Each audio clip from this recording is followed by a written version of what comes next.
The letter he almost didn't open. The afternoon sun over Los Angeles was bright and cruel that day, casting long shadows across the shiny Google campus. Sundar Pichai stood by the glass window of his office, sipping tea slowly, his thoughts somewhere far away. Even though the world saw him as the quiet and calm CEO of Google, inside his mind there was always a quiet storm. Just a few hours earlier, he had finished another meeting with a group of young interns. These were special interns, a rare collaboration between SpaceX and Google, where a few top engineering students would spend 6 months building something secret and beautiful. Something about their nervous smiles and hopeful eyes had stayed with him. He remembered one boy in particular. The boy had been sitting at the back. His name tag said Arjun. He wore a cheap shirt that looked too big on him, and he didn't speak much. But when Sundar had asked about the project idea, Arjun's answer had been sharp and full of quiet brilliance. Sundar had noticed the tiny tremble in his hands when he spoke, and somehow he hadn't been able to forget that tremble. Later that evening, as Sundar was about to leave the office, his assistant slipped a small envelope onto his desk. She said softly, "One of the SpaceX interns left this for you." He said it was personal. Sundar almost didn't open it. He thought it was probably just another thank you note, and he was tired, ready to go home. But something about the messy handwriting on the envelope made him pause. When he finally tore it open, he found a short letter written in uneven black ink. It said, "Dear Mr. Pichai, I am sorry to bother you. I know you are very busy, but I wanted to tell you that I can't pay my rent this month. My parents thought I would get paid during this internship, but it is unpaid. I am staying in a garage with no heat and eating instant noodles. I want to finish the internship. I want to work on the project. I want to make something that matters, but I don't know if I can stay here much longer. I thought you should know. I'm sorry if this is wrong. Sincerely, Arjun." Sundar read the letter once. Then he read it again, and then again. He set it down and stared at the window outside. The campus lights were coming on, little dots of yellow against the dusk dot inside. Sundar felt a strange heaviness in his chest. He remembered his own student days in India. How he had once skipped dinner so he could save a few rupees. How he had walked hours because he couldn't afford the bus fare. He had promised himself back then that if he ever made it, he would never forget what it felt like to have nothing. And now, here was Arjun, a boy who could have been him, sitting in a cold garage in Los Angeles, trying to survive on noodles while building rockets for SpaceX and writing letters he was afraid to send. Sundar folded the letter carefully and put it in his pocket. He did not go home that night. Instead, he walked down to the parking lot, got into his car, and drove aimlessly through the glowing streets of Los Angeles. He didn't know what he was looking for. He just knew he couldn't shake the image of Arjun's trembling hands. An hour later, he found himself parked outside a row of tiny, battered garages behind a laundromat. The address on Arjun's letter matched one of them. He sat there for a long time, watching through a crack in the garage door. He saw a faint light. Then he saw a figure, Arjun, sitting on the floor with a small lamp, a notebook open on his knees, and a pile of papers around him. He watched as Arjun rubbed his eyes, stood up, and stretched his thin arms before sitting down again, his head bent over the notebook like he was fighting the whole world and losing. Sundar's fingers tightened around the steering wheel. He thought about getting out of the car. He thought about walking up to the door. But then a memory came back to him, his own father, standing outside his bedroom late at night, too proud to admit they couldn't afford electricity that month. And Sundar had pretended to sleep so his father wouldn't feel ashamed. He didn't want to shame Arjun. Now, so he stayed in the car, but his mind was racing. He thought about how many kids like Arjun were out there. Smart, humble, resilient. And one step away from breaking. He thought about how easy it would be for him to fix this. To write a check, to arrange a room, to make a call. And yet something inside him told him that just giving Arjun money wasn't enough. Something inside him told him this boy deserved more than charity. He deserved a chance to rise. Just then, his phone buzzed. It was an email from the Google board of directors. reminding him of tomorrow's earnings call. The subject line read, "Priorities." Sundar stared at that word, priorities, as if it were some kind of cruel joke. He slipped the phone back into his pocket and kept watching Arjun through the crack in the garage door dot. And as he watched, an idea, a wild, impossible idea, began to form in his mind. That it was risky, that it was completely outside company policy. But if he could pull it off, it might change everything, Dot. And then, without warning, the garage door opened a little wider, and Arjun stepped out into the cold night air. He turned his head and looked straight at Sundar's car. Dot, their eyes met, Dot, and in that moment, Sundar knew. There was no turning back. Asterisk, the impossible offer of night was unusually quiet for Los Angeles. Somewhere far away, you could hear the faint hum of traffic and the occasional bark of a stray dog. But around the little garages behind the laundromat, the air felt heavy and still. Sundar sat frozen in his car, his breath catching in his throat. As Arjun stood in the cold alleyway, staring straight at him, for a long moment neither of them moved. The boy's thin frame was outlined against the pale light spilling from the garage behind him. And there was something in his eyes, not fear exactly, not anger either, but something raw and questioning. Like he was waiting to see what kind of man Sundar really was. Sundar felt a strange mix of emotions rise in him all at once. Embarrassment, because he knew how this must look. A powerful CEO sitting in a sleek car, spying on a struggling intern. Shame, because he hadn't thought this far ahead, hadn't planned what to say or do if Arjun noticed him. But also determination, because now that their eyes had met, he could not pretend he hadn't seen the truth of the boy's life. He could no longer just drive away and forget the cracked concrete floor where Arjun slept, the half-empty ramen. Cups stacked in a corner, the papers scattered like fallen leaves. Arjun took a cautious step toward the car. His thin shoes made almost no sound on the cold pavement. Sundar could see now that his shirt collar was frayed, and his hands, though steady now, were red from the cold. The boy stopped just a few feet from the car window and tilted his head slightly, as if to ask, "What do you want from me?" Sundar hesitated, then slowly rolled down the window. The air outside was sharper than he expected. He looked up at Arjun and forced a faint smile. "Good evening," Sundar began softly. Arjun didn't smile back. Instead, he said quietly, "Why are you here?" The question was direct, but there was no bitterness in it.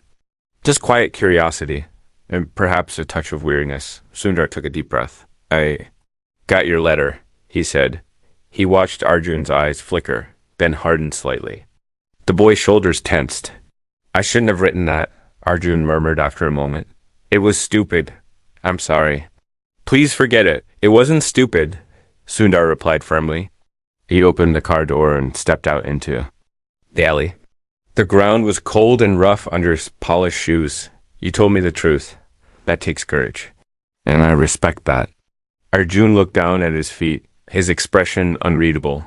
"May I come in?" Sundar asked, gesturing toward the open garage door. Arjun hesitated, then gave a small nod. He turned and walked back inside, and Sundar followed Dot inside. The air smelled faintly of dust and something metallic. A single lamp cast a weak circle of light over the floor. There was no furniture except for an old camping mat and a small folding chair. Papers covered almost every surface, diagrams of engines, sketches of circuits, notes scribbled in the margins of textbooks. In the corner sat a cardboard box with a few grocery items, mostly instant noodles and bottled water. Sundar felt his chest tighten as he took it all in. This was not just a place to sleep. It was a battlefield, and Arjun was fighting a quiet war here every night.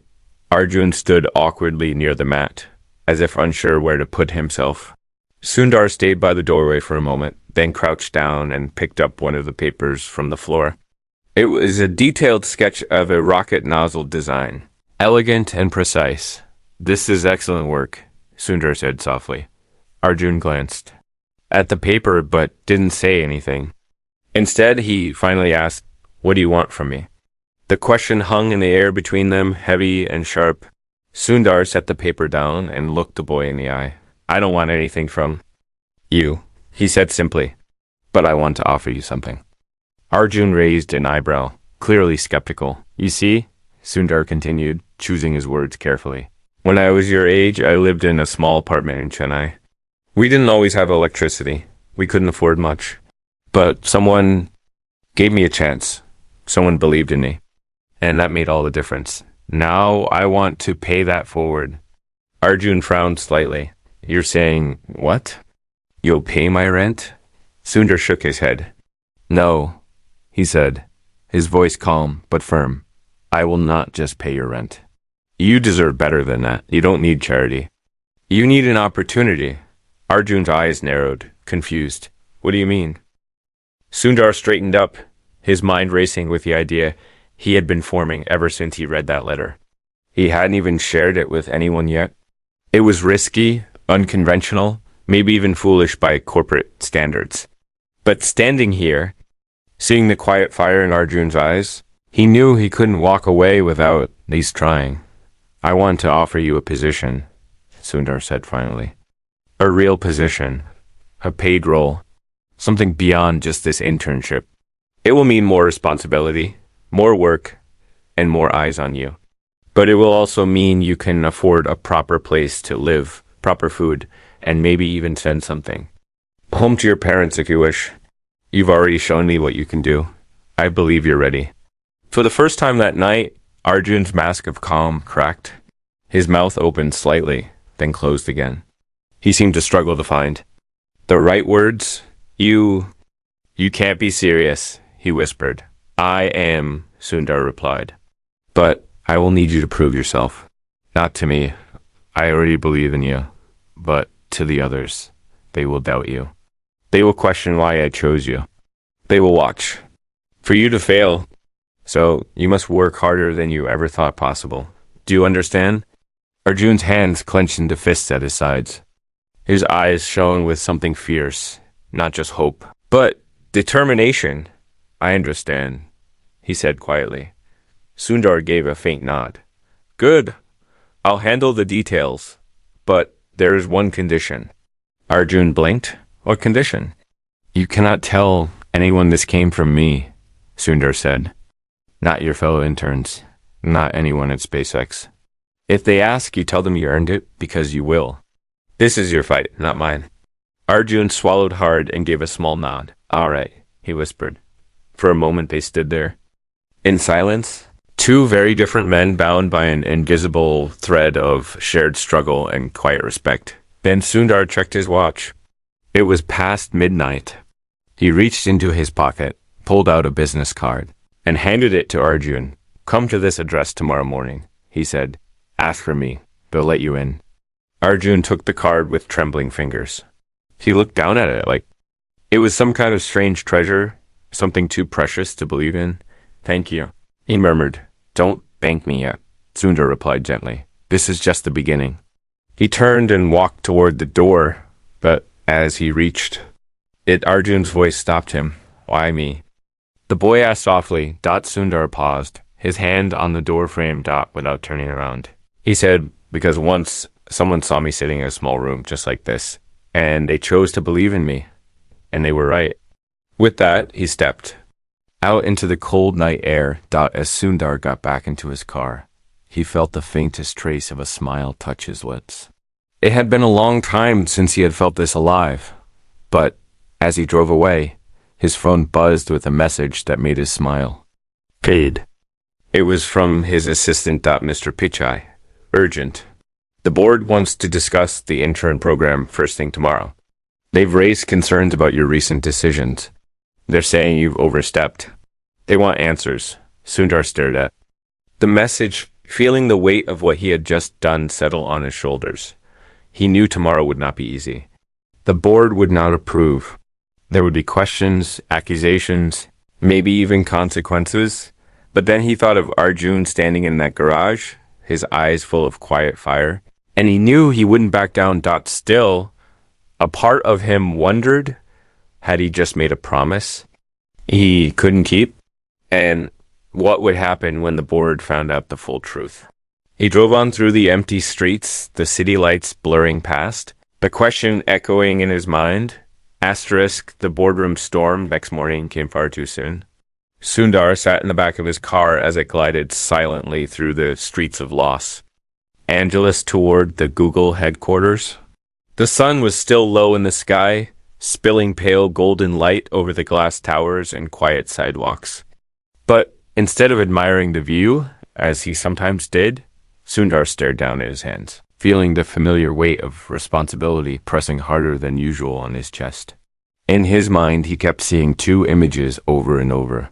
Arjun's eyes, wide and determined in the cold garage, and the sharp words of the board's message flashing across his phone screen. When the car stopped at the front of the building, he stepped out and was immediately greeted by his assistant, who walked briskly beside him, holding a tablet. She spoke quickly, almost nervously. The board has been waiting since 7. They're in a mood today. They said they don't want to waste time. They're asking for clear answers about the intern program, especially about some irregularities. She glanced up at him, her expression tight. They know you made a decision about one of the interns without consulting them. They want to know why. Sundar didn't answer right away. His shoes clicked softly against the polished floors as they walked toward the boardroom.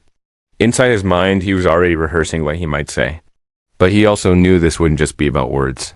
This would be about whether he could convince a room full of powerful people who lived in a world of balance sheets and quarterly goals, to see what he had seen in that cold little garage last night.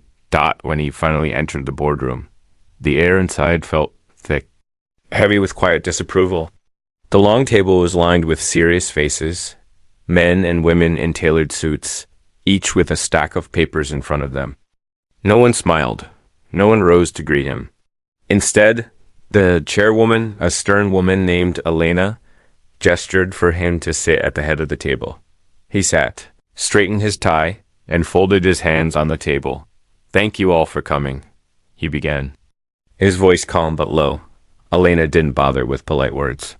She leaned forward slightly and said, "Mr. Pichai, we are concerned. We have worked hard to maintain the integrity of our internship program. It is meant to be competitive, fair, and transparent. But it has come to our attention that yesterday you offered a paid position to a single intern, without consultation, without review, without approval. Is that correct?" Sundar met her gaze. "That is correct," he said simply. A murmur ran through the room.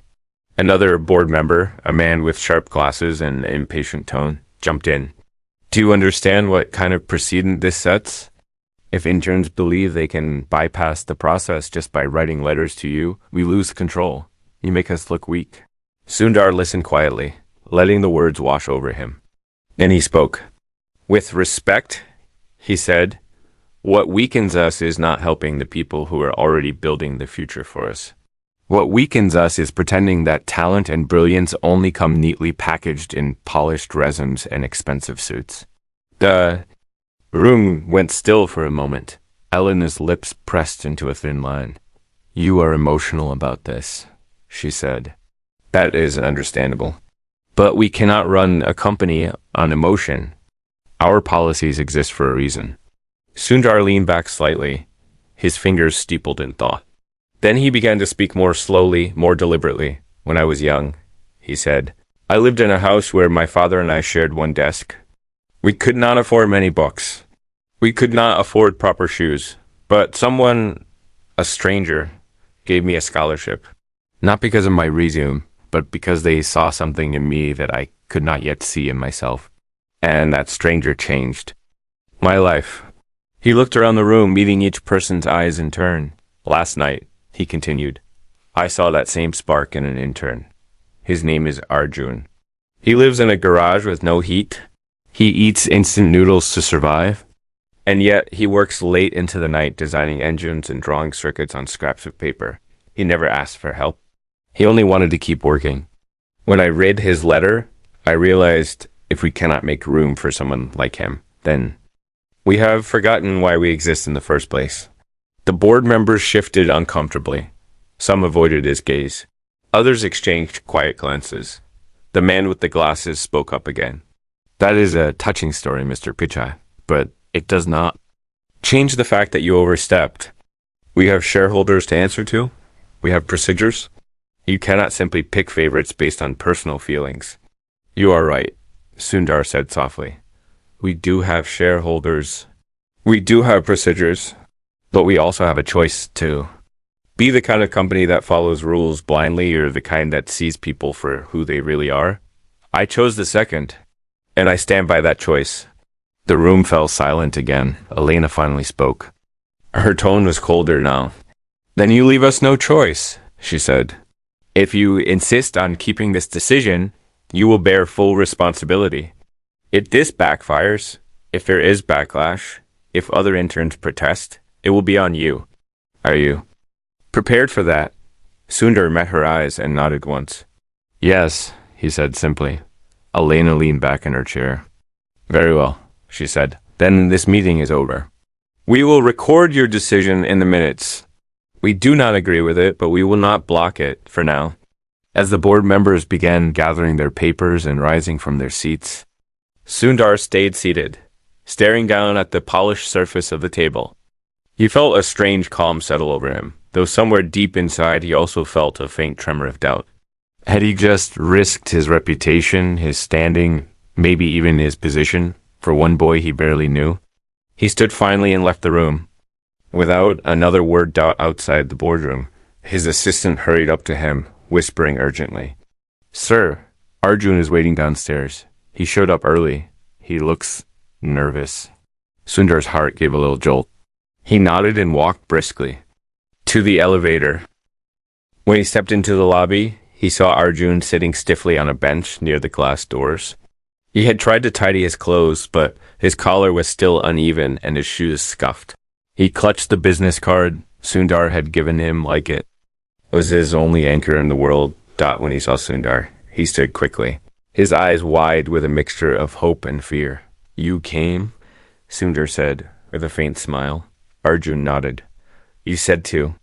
And you trust me? Arjun hesitated, then said, softly, I don't know yet, but I want to. That answer made Sundar smile just a little more. Good, he said. That's honest. Come with me. They walked side by side through a quiet hallway to a private office at the end. Sundar opened the door and gestured for Arjun to sit. The boy perched on the edge of a chair, looking around the room like he couldn't quite believe he was here. Sundar sat across from him and placed a folder on the desk between them. Inside this folder, Sundar said, is the offer. It's temporary for now, 6 months, but it comes with a proper salary, housing support, and a mentor. At the end of 6 months, if you've proven yourself, you stay. If not, you walk away with experience, dignity, and no regrets. Do you accept? Arjun stared at the folder as if it might vanish if he blinked. His hands hovered over it, trembling slightly. Then he finally picked it up and whispered, Yes, I accept. For a moment, neither of them spoke. Then Sundar stood, extended his hand, and said quietly, Welcome to the team. Arjun shook his hand, his grip firm despite the nervousness in his eyes. As they walked back toward the lobby, Sundar felt a strange sense of satisfaction settle in his chest. He had stood his ground, made his case, and given Arjun a chance. He could feel the quiet ripple of change beginning already. But just as they reached the lobby doors, a man in a dark suit stepped out of the shadows and blocked their path. He held up a phone with a photo displayed on the screen. A blurry shot of Sundar sitting in his car outside Arjun's garage the night before. The man's eyes were hard and cold. We need to talk, he said flatly. Sundar froze, his mind suddenly racing with possibilities. Who is this man? And how did he know? Asterisk. The man in the shadows. For a long moment, the air in the lobby felt unnaturally still. Sundar stood motionless, his hand resting lightly on Arjun's shoulder, while the man in the dark suit blocked their path. Sunlight from the glass doors fell across the tiled floor in thin stripes, but the man seemed untouched by it, as though he carried his own shadow with him. The phone in his hand glowed faintly, and even from where Sundar stood, he could see the blurry photo. On the screen, his own car, parked outside that garage, his own silhouette faintly visible behind the wheel. Arjun shifted slightly beside him, confused and tense, his young face turning towards Sundar for some unspoken guidance. But Sundar kept his eyes fixed on the man in the suit. "Who are you?" Sundar asked finally, his voice low and measured. The man's expression didn't change. His voice was flat and unhurried when he spoke. "Someone who is watching," he said. "Someone who thinks it's dangerous when powerful men make secret promises in the dark." Sundar felt the weight of those words settle heavily in the pit of his stomach. "If you have something to say," Sundar replied calmly, "say it. I don't like riddles." The man slid the phone back into his pocket and took a small step forward. Now Sundar could see him more clearly, older than he first appeared, with fine lines around his eyes and a faint scar above his right eyebrow. His suit was perfectly tailored, but there was something about his presence that suggested he was not merely a businessman. His gaze was sharp and calculating, and he carried himself like someone accustomed to being obeyed. "You broke protocol?" the man said. "You undermined your own board, and you did it for this boy." His eyes flicked briefly to Arjun, then back to Sundar. "Do you know who else is watching?" "The press?" "The investors, SpaceX, even people you wouldn't expect. They're already asking questions about why you were parked outside an intern's garage at midnight." Arjun flinched slightly at that, his cheeks flushing with shame and worry. But Sundar stood his ground, his eyes narrowing slightly. "And?" he asked. The man smiled faintly, though the smile did not reach his eyes. "And you've put yourself in a very delicate position. There are people who would like to see you fall. People who will twist this into something ugly if you're not careful. So you came here to threaten me?" Sundar asked. "No," the man replied smoothly. "I came here to warn you. Because believe it or not, I agree with what you did. But agreeing with you won't protect you. And it won't protect him." He gestured toward Arjun. "You've just painted a target on both of your backs," the man continued. "You made him a symbol, and symbols are dangerous. If he fails now, they will not just blame him. They will blame you. They will say you were reckless, sentimental, unfit to lead. And they will not be gentle." The words hung in the air, heavy and sharp. Arjun shifted uncomfortably, his voice breaking the silence at last. "Sir," he began, his voice small. "Maybe this is a mistake. Maybe I should just go back to—" "No," Sundar interrupted firmly, his hand tightening on the boy's shoulder. "You stay." He took a small step closer to the man in the suit and spoke softly, but with unmistakable resolve. "You have delivered your warning," Sundar said. "And I have heard it, but I made a promise, and I do not break my promises." The man's eyes narrowed slightly, studying him for a long moment. Then he reached into his jacket and pulled out a business card, placing it carefully in Sundar's hand. "If you change your mind," he said, "call me. I can make this all disappear, quietly. No one has to get hurt." With that, he turned and walked away, his footsteps fading into the hum of a labigat when he was gone. Sundar let out a breath he hadn't realized he'd been holding. He glanced down at the card in his hand, but didn't read it yet. Instead, he tucked it into his pocket and turned to her, who was still staring at him, wide-eyed and pale. "What? What was that about?" Arjun asked softly. Sundar shook his head. "Nothing you need to worry about," he said. But even as he said it, he felt a quiet unease settle deep in his chest. He led Arjun out of the lobby and back into the elevator, the doors sliding shut behind them. As they rose, Sundar finally allowed himself to look at the card. It was simple and white, with a single line of text. MIRIA, Risk Assessment and Intervention. No name, no phone number. Just a series of numbers you didn't recognize, and a faint embossed emblem of an eye. He slipped it back into his pocket without a word. The next few days passed in a blur. Sundar threw himself into his work, arranging housing for Arjun, setting up his new role, introducing him quietly to a few trusted engineers who would help guide him. To Sundar's quiet relief, the boy proved to be even more capable than he had hoped. His designs were elegant and inventive. He worked late without complaint and arrived early without fail. He kept his head down, asked smart questions, and impressed everyone who watched him. But even as the days grew longer and the project moved forward, Sundar began to notice small things that gnawed at him. Once, he caught sight of a black car parked outside the office for hours, its driver never leaving. Another time, a journalist cornered him after a meeting and asked pointed questions about favoritism in the intern program, waving around a photo of his car near Arjun's garage. And late one night, when Sundar returned to his own home, he found an envelope slipped under his door with no name on it. Inside was a single photo, Arjun sitting at his new desk, his head bent over his work, and a single line of text written beneath it. Do you really know who he is? Sundar stared at that line for a long time, feeling a faint chill creep up his spine. The next morning, he called Arjun into his office. The boy looked tired but determined, carrying a stack of papers and wearing the same oversized shirt he'd worn the first day they met. He stood by the desk, waiting quietly. Arjun, Sundar began slowly, I need to ask you something. And I need you to answer honestly, no matter what. Arjun's brow furrowed slightly, but he nodded. Yes. Sir, have you ever done anything that would make someone want to stop you? Sundar asked. Arjun blinked, confused. I don't think so, he said softly. I just work. That's all I've ever done. Sundar studied him. For a moment longer, the boy's eyes were steady, unflinching. But before Sundar could say anything else, his office door opened suddenly without a knock. The man in the dark suit stood there again, his expression grim.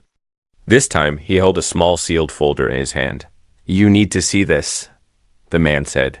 He stepped inside and laid the folder on Sundar's desk. What is it? Sundar asked quietly. The man didn't answer. He just pushed the folder closer. Sundar hesitated, then opened it. Inside were several documents, reports, photographs, transcripts, and at the very top was a single sheet of paper with a headline that made his blood run cold. Classified investigation. Arjun B. Suspected connection to unauthorized access of restricted systems. Sundar stared at the words, his hands suddenly heavy and cold. Slowly, he looked up at Arjun, who was standing very still now, his eyes darting between Sundar and the man in a suit. Arjun, Sundar said softly, almost pleading, tell me this isn't true. Arjun opened his mouth to speak, but before a sound could escape, the man in the suit slammed the folder shut and said in a low, cutting voice, you need to decide right now, Mr. Pichai. Is he your greatest mistake or your greatest gamble? And in that instant, Sundar realized everything he thought he knew about this boy, about this entire situation, was about to be tested. Asterisk the gamble. Silence in the room was thick and suffocating. Sundar could hear the faint buzz of the office lights above him, the soft hum of traffic far below the glass windows, even the sound of his own heartbeat pounding in his ears. Yet Arjun stood there, motionless, his young face pale and unreadable, while the man in the dark suit loomed nearby, arms crossed, his expression hard as stone. The folder with its damning headline sat between them like a quiet accusation. No, one dared to fully voice. Sundar's fingers rested lightly on the folder. His mind raced, trying to make sense of what he'd just read. Classified investigation, Arjun B. Suspected connection to unauthorized access of restricted systems. The words were printed in cold black ink, but they burned into him as if they carried fire. He forced himself to breathe evenly, then spoke at last. Arjun, he said, his voice low but steady, I need you to tell me exactly what this is about, now. Arjun's eyes met his for a fleeting second before dropping to the floor. His hands, which had been steady before, now gripped the edge of his chair. For a long moment he said nothing. I don't know what that is, he finally murmured, so quietly that Sundar almost didn't hear. I don't know what they're talking about. The man in the suit let out a soft, humorless laugh. That's what they all say, he said, shaking his head. He leaned forward slightly and added, "We traced unauthorized logins to a secure engineering server 2 weeks ago. Patterns suggest someone with deep knowledge of aerospace systems and access to internal terminals. When we narrowed it down, all evidence pointed here, to him." Sundar turned sharply to the man. "What evidence? Show me." The man pulled out a tablet from his jacket and placed it on the desk. A screen lit up, displaying lines of logs and timestamps. He scrolled quickly, showing login times, IP addresses, and, finally, a surveillance still of someone tall, thin, wearing a hoodie, sitting alone at a terminal in the quiet hours of the night. The figure's face was mostly obscured, but something about the posture, the hands on the keyboard, looked hauntingly familiar. Arjun swallowed hard, but did not look at the screen. His gaze stayed locked on the floor. Sundar studied the image for a long time, then slowly raised his eyes back to Arjun. "Was this you?" he asked softly. Arjun lifted his head. His eyes shimmered with something sharp. Fear, yes, but also defiance? "No," he whispered. The man in the suit let out another bitter laugh and shook his head. "You're wasting time, Pichai," he said. "You think he's some innocent underdog, but the truth is, kids like him know how to play people. Like you, they act desperate, they act humble, and then they steal everything while you're busy feeling sorry for them. This is bigger than you realize. Whoever he was working for, and make no mistake, he was working for someone now has pieces of technology we haven't even announced yet. If you don't cut him loose now, you're putting everything you've built at risk." Sundar sat very still, his mind caught in the quiet storm of doubt and memory. He thought of the first time he saw Arjun in the back of the room, speaking nervously but brilliantly about his project. He thought of the trembling hands in that cold garage, the scribbled diagrams on scrap paper, the way the boy had stood there, half frozen, yet unwilling to ask for help until desperation forced him to. He thought of the letter, written in uneven ink, that had touched something deep inside. Him dot, and now this dot, what if he had been wrong? What if this boy he had seen himself in, this boy he had gambled his own reputation for, was lying? But then Sundar noticed something subtle, but enough to stir a quiet doubt in the man's story. He leaned forward and pointed at the surveillance still on the tablet. "Zoom in," he said. The man in the suit raised an eyebrow, but complied. The screen now showed the figure's hands more clearly. And that's when Sundar saw it. A thin bracelet on the left wrist. Dark blue. Simple. Sundar looked at Arjun's. Hands resting on his knees. No bracelet. Nothing but faint scars and ink stains. He turned back to the man and said evenly, "That's not him." The man's face darkened. "You don't know that," he snapped. "I do," Sundar replied calmly. "He doesn't wear a bracelet." He wasn't at that terminal. The man stared at him for a long moment before muttering, "Bracelet could have been removed." Not proof, but Sundar shook his head. "It's enough for me." He turned to Arjun. "You say you didn't do this," he said softly. Arjun nodded quickly. "I didn't," he whispered. Sundar looked back at the man in the suit and spoke, with quiet finality. "Then we're done here. Unless you can bring me real evidence, not blurry photos and assumptions, you leave him alone." The man straightened, his jaw tightening. "You're making a mistake," he said coldly. "Maybe," Sundar replied. "But it's my mistake to make." Without another word, the man picked up his tablet, tucked it under his arm, and walked out, his footsteps sharp against the floor. The office fell into silence again. Sundar closed the folder and set it aside. For a long time, neither he nor Arjun spoke. Then Arjun whispered, "Why? Why do you defend me? You don't even know for sure." Sundar looked at him and said quietly, "Because I know what it feels. Like when no one believes you. And I promised myself I would never let someone stand alone if I could help it." Arjun blinked quickly, as if trying to hold back tears. Then he nodded once and said, "I won't let you down." "See that you don't," Sundar replied with a faint smile. But deep inside, a quiet unease still lingered. He trusted his instinct, but He also knew how clever people could be, how they could hide things even from themselves. That night, long after everyone else had gone home, Sundar sat alone in his office, staring at the city lights beyond the glass. The folder still sat on his desk, its edges neat and sharp, like a wound that refused to close. He reached into his pocket and pulled out the card. The man in the suit had given him days earlier, Mirai, a risk assessment and intervention. Turned it over and over in his hands, wondering if he should call, wondering if he had been blind all along. Then his phone buzzed. A text message. No name attached. It simply said, "You made the wrong choice. Meet me tomorrow, alone, or everyone finds out." Sundar stared at the screen, his chest tightening. He leaned back in his chair, the quiet weight of what lay ahead pressing down on him like a storm about to break. The choices night before the meeting. Sundar barely slept. He lay awake in the quiet of his home, staring at the ceiling, while the hours passed like slow waves. The text message was still on his phone screen, glowing faintly on the bedside table. "You made the wrong choice. Meet me tomorrow, alone, or everyone finds out." He had read it over and over, searching for some clue, some hidden meaning in the words. But it was clear. Someone, perhaps the man in the suit, perhaps someone else entirely, was demanding a meeting. And they were threatening to an Arjun if he refused. In the silence of those long hours, Sundar found his thoughts drifting back to the garage where it had all begun. He'd pictured Arjun sitting on the cold concrete floor, scribbling diagrams under the weak light of a single lamp.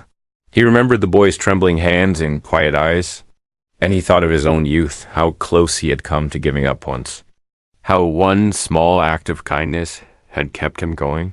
But now the question was no longer about kindness. It was about trust. The next morning dawned gray and heavy. Clouds hung low over Los Angeles, and a faint drizzle streaked the glass windows of his office as he sat alone, waiting for the hour to arrive. He wore no tie today, only a simple white shirt, the sleeves rolled up, as if bracing himself for a fight he already knew would be dirty. At exactly 10 minutes before noon, he left the building without telling anyone where he was going. He walked past the lobby, past the security guards who greeted him politely but with curious eyes, and out into the damp street beyond. The address in the text led him to an old parking garage at the edge of downtown. It was quiet here, the air cool and faintly metallic, the concrete floors slick from the rain. He could hear water dripping somewhere in the shadows as he made his way to the far corner, where a figure stood waiting. The man in the suit.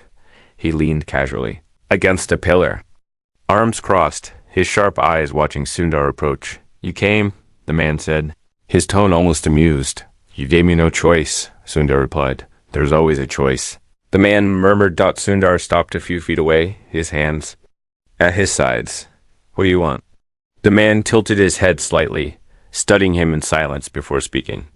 "You think you're helping that boy," he said finally. "You think you're saving him? But what you don't understand is that he was already chosen. Not by you, by someone else. And you're standing in the way of something you don't even see." Sundar's brow furrowed. "Chosen? What are you talking about?" The man pulled out his phone and tapped the screen. A video began playing. Grainy security footage of a figure in a hoodie slipping quietly into a restricted server room. Fingers flying over a keyboard, lines of code filling the screen. "This is him," the man said flatly. But Sundar stepped closer, his eyes narrowing. He watched the figure on the screen carefully. The way he moved, the way he typed, even the way his head tilted slightly when he scanned the code. Then, slowly, Sundar shook his head. "That's not Arjun," said quietly. The man's mouth twitched. "You're certain?"